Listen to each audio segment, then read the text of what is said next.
ने जब उसकी ओर देखा तो वो मोटा सा बच्चा ही था जो अर्नब का सबसे बड़ा वफादार था।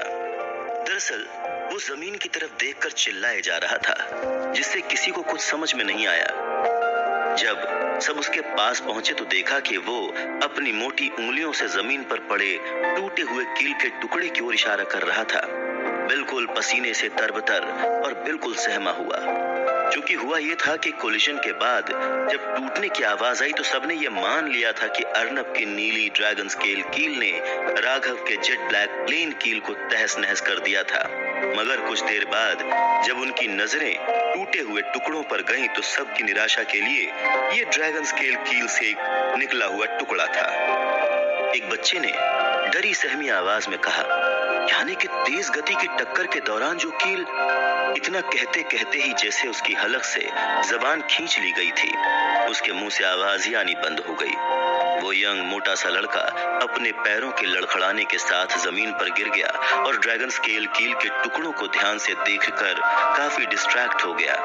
यहाँ तक कि अपनी उंगलियों पर कील की गर्माहट के कारण छेदने वाले दर्द को भी भूल गया। उसका मुंह इतना चौड़ा खुल चुका था कि उसके गले तक किसी को भी सब कुछ साफ दिखाई दे जाए। सबने उसे संभाला और एक एक करके खुद सब के सब उस कील को देखकर एक के बाद एक क्रॉस चेक करने के लिए आगे बढ़े। कुछ देर बाद ही हर कोई उसी दहशत से त्रस्त होकर उसी गूंगी अवस्था में गिर गया था जैसे सबसे शुरुआत में वो मोटा लड़का। सबने एक दूसरे को देखा।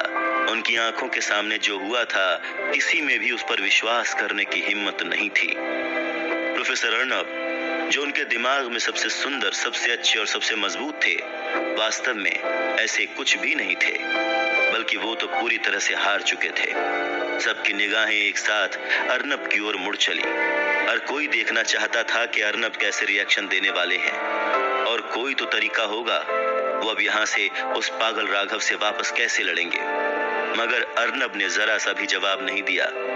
ऐसा लग रहा था जैसे वो तो बिजली की चपेट में आ गया हो। वो पूरी तरह से शॉक में था और उसे बिल्कुल नहीं पता था कि अब आगे क्या करना है। सर से लेकर पांव तक उसके शरीर का हर अंग जोरों से कांप रहा था और उसके दांतों से कटकटाने की आवाज तो दूर तक सुनी जा सकती थी। उसका सुंदर चेहरा पूरी तरह से अजीब हो चुका था, जो एक शर्मिंदा मुस्कान प्रकट कर रहा था, जो रोने से भी ज्यादा बदसूरत था। एल्डर ललित ने अपने पोते की उम्र के दोनों रिफाइनर्स के सामने चलने से पहले राघव की कील के साथ साथ ड्रैगन स्केल कील के टुकड़ों को अपने हाथ में उठाते हुए एक आह भरी और हाई स्कूल के छात्रों की तरफ उनके वहां आने का इशारा करते हुए अपने हाथ लहराए। उन्होंने वहां आकर कहा, अर्नब, क्या आप जानते हैं कि आप कहां कम पड़ गए? अर्नब को रोने का मन कर रहा था, लेकिन उसके आंसू ही नहीं निकल रहे थे। उसके होंठ कांप रहे थे। उसकी हालत तो एक शब्द बोलने की भी नहीं थी। फिर वो आखिर एल्डर ललित का जवाब कैसे दे सकता था?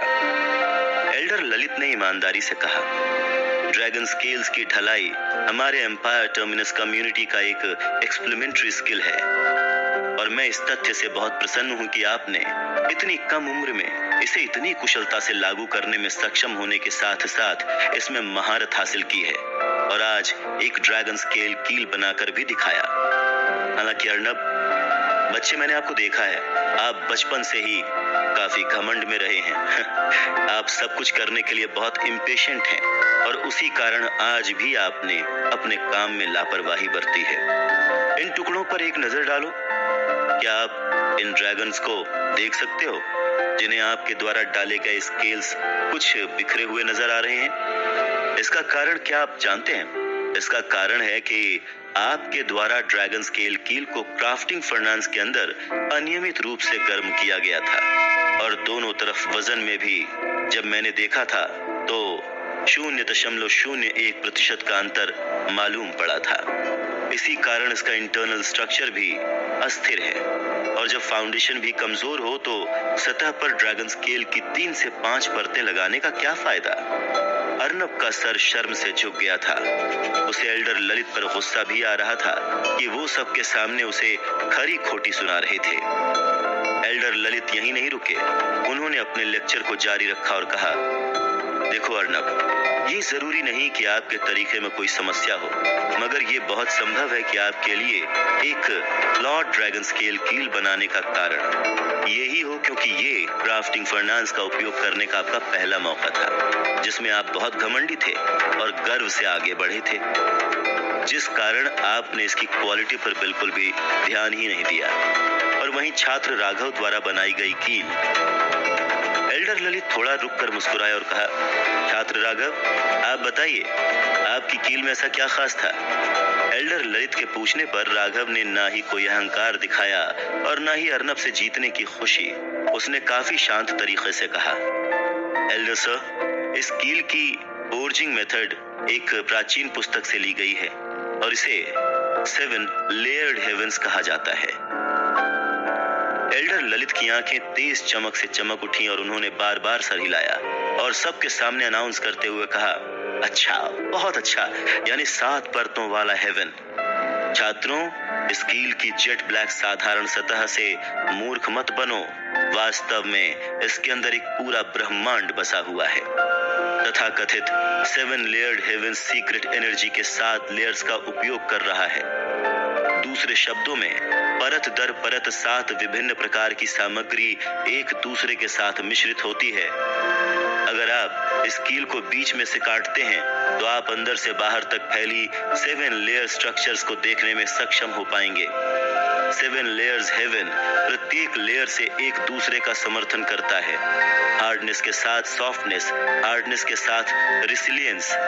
ये ड्रैगन स्केल कीले बिल्कुल 100 गुना ऊपर हैं। भीड़ ये सुनकर तो जैसे पागल ही हो गई थी।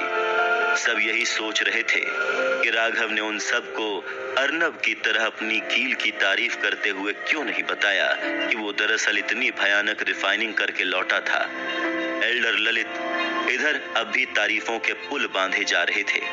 उन्होंने कहा, स्टूडेंट, इसके अलावा छात्र राघव ने व्यक्तिगत रूप से इस क्राफ्टिंग फर्नांस को संशोधित किया है और इसके हर एक परफॉर्मेंस पैरामीटर से पूरी तरह से परिचित है। उनके द्वारा रिफाइन की गई कील बिल्कुल एक समान घनत्व की है और इसके डायमेंशंस बिल्कुल सटीक हैं। सच कहा जाए तो इसमें एक भी दोष नहीं है। इसे एक फर्स्ट क्लास क्वालिटी वाला यूनिक कील भी माना जा सकता है। अर्नब, अगर आपने वहां जल्दबाजी न करते हुए 10 से 12 मिनट बिताए होते और पहले क्राफ्टिंग फर्नांस के परफॉर्मेंस का पता लगाने की कोशिश की होती तो आपके द्वारा रिफाइंड ड्रैगन स्केल कील में एक भी दोष नहीं होता और तब शायद राघव की 7 लेयर्ड हेवन नेल से शायद 1 दर्जन बार टकराने में भी आपकी कील सक्षम होती। फिर तो ये बताना मुश्किल होता कि विजेता कौन होगा।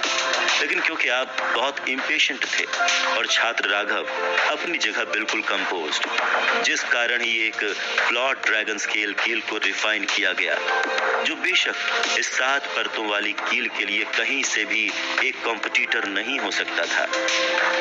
दूसरे शब्दों में कहूं तो आप राघव से नहीं हारे, आप खुद से हार गए। ये तर्क सुनकर हाई स्कूल के सारे छात्र हैरान रह गए थे। उन्होंने कभी सोचा भी नहीं था कि राघव द्वारा गढ़ी गई वो जेट ब्लैक कील इतनी एक्सीलेंट क्वालिटी की होगी। 7 लेयर्ड हेवन मेथड, ये सुनने में भी काफी दबंग लग रहा था।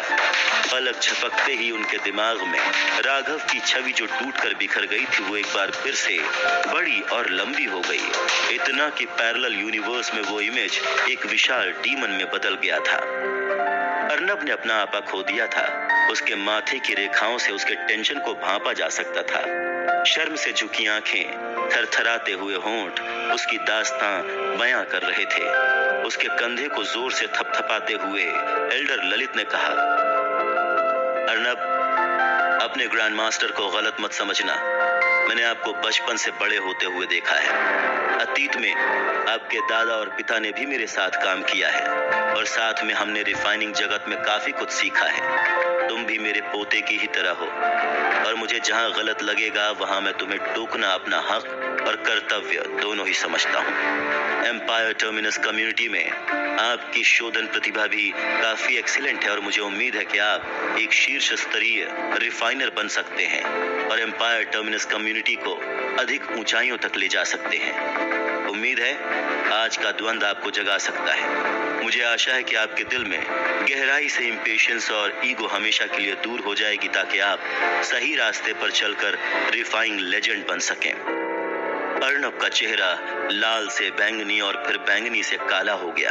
अंत में वो किसी कब्र की तरह चुपचाप खड़ा था, जिसके वो नीचे बैठने से पहले वो एक कोने में चला गया, जहां अपना सर पकड़कर वो नीचे बैठा रहा। स्टूडेंट राघव, एल्डर ललित की आंखें एक शानदार चमक के साथ खिल उठी। वो राघव को देखकर मुस्कुराए और कहा, सच कहूं तो पिछले कुछ दशकों में इस बूढ़े आदमी ने फर्स्ट जनरेशन फाइनेंस में इस तरह के एक्सीलेंट मॉडिफिकेशंस को कभी नहीं देखा था। क्या तुम इसे मुझे भी आजमाने के लिए उधार दे सकते हो? अभी कुछ समय पहले ही मिसेस फ्रांसिस के परिचय से राघव को पता चला था कि ये बूढ़ा आदमी एक सदी से भी अधिक समय से रिफाइनिंग में डूबा हुआ था। हालांकि उनका कल्टीवेशन एक्सपीरियंस इतना अधिक भी नहीं था, मगर दूसरी ओर उनका अनुभव बहुत ज्यादा था, जिसे कम करके नहीं आंका जा सकता था। तुरंत अपना सर हिलाते हुए राघव ने सम्मान पूर्वक कहा, एल्डर सर प्लीज, आपको भला पूछने की क्या जरूरत। हाई स्कूल के सभी छात्र काफी ज्यादा एक्साइटेड हो गए थे। वाह, एल्डर ललित रिफाइन करने जा रहे हैं। Elder Lalit empire terminus community के एक बुजुर्ग कंसल्टेंट थे और उनकी पहुंच भी उनके एक्सपीरियंस के कारण काफी अलग थी, जिस पोजीशन के कारण उन्होंने लंबे समय से कभी भी पब्लिकली कुछ भी तैयार नहीं किया था। किसी ने कल्पना भी नहीं की होगी कि वो राघव के लिए एक एक्सेप्शन बना देंगे। सभी ने अपनी सांस रोककर अपनी गर्दन आगे कर ली, ताकि वो इस दुर्लभ पल को साफ साफ देख पाएं। एल्डर ललित कंसोल के सामने आए और उन्होंने रिफाइनिंग इंटरफेस को ध्यान से देखा। उनकी आंखों में एक गहरा प्रेम प्रकट हुआ दिखाई दे रहा था, जैसे कोई गर्म खून वाला युवक अपनी प्यारी प्रेमिका को देख रहा हो। अचानक से उनका हाथ हिलने लगा। राघव को तो छोड़िए, अर्नब की तुलना में भी वो कई गुना धीमा था। उनका हर मूव न तो बहुत तेज था और न ही बहुत धीमा। सब कुछ बेहद साधारण दिखाई दे रहा था। उनकी हरकतें राघव की तरह न तो पागल लग रही थीं और न ही ये अर्नब की तरह एलिगेंट या आरामदायक। वो एक पुराने वर्कर की तरह थे, जिसके पास समृद्ध अनुभव हो, जो दृढ़ता और निरंतरता के साथ सब कुछ कर रहा हो। इतना शांत, इतना सटीक और इतना आराम देखते ही बनता था।